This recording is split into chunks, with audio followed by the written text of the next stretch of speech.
প্রিয় দেশবাসী, আসসালামু আলাইকুম। ছোট করে একটা, যারা ডাকাতি করেন, যারা ছিনতাই করেন, তাদের জন্য একটা বাসা বলি কথা তাদের চোখের সামনে পড়াই বেশি ভালো। এক ডাকাইতের হাতে টাকা নাই, তাই ডাকাইতে ভাবলো যে এই লোকটার জামা কাপড় প্যান্ট অনেক সুন্দর, জুতা পরা দামি, ব্যাগ আছে, লাকিস আছে, তাইলে আমি তারে ডাকাতি করব।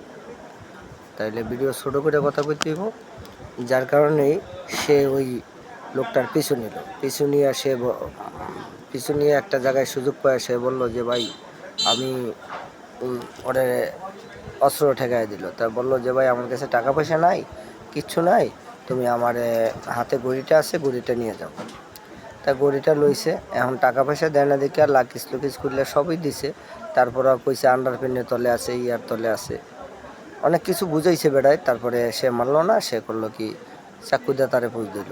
তো পুষ বেজাগায় পড়ছে, সে মারা গেল। তাই ডাকাত চলে গেল। তারপরে আবার হীরা মানে পুলিশ প্রশাসন মানুষে জানতে পারলো যে ওই জায়গায়। তা আসার পরে চায় দেখতে আছে, তার কাছে 5 টাকা 2টা কয়েন আছে, আর হইলো যায় 50 টাকার মতন একটা ইয়ে আছে।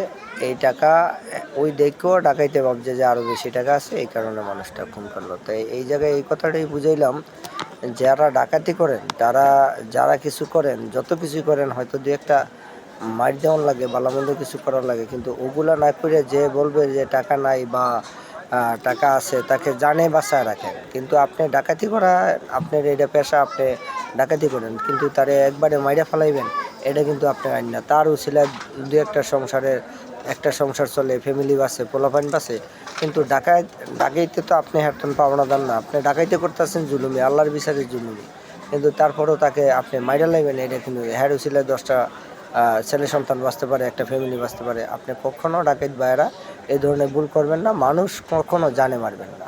হিংসা প্রতিযোগিতায় কাউরে কেউ জানে মারবেন না। জানে মারাটা একবারে আপনার দায়িত্ব হইব, সব কিছু করতে হইব, টাকা পয়সার মালিক হইতে পারবেন, কিন্তু মনে শান্তি পাইবেন না।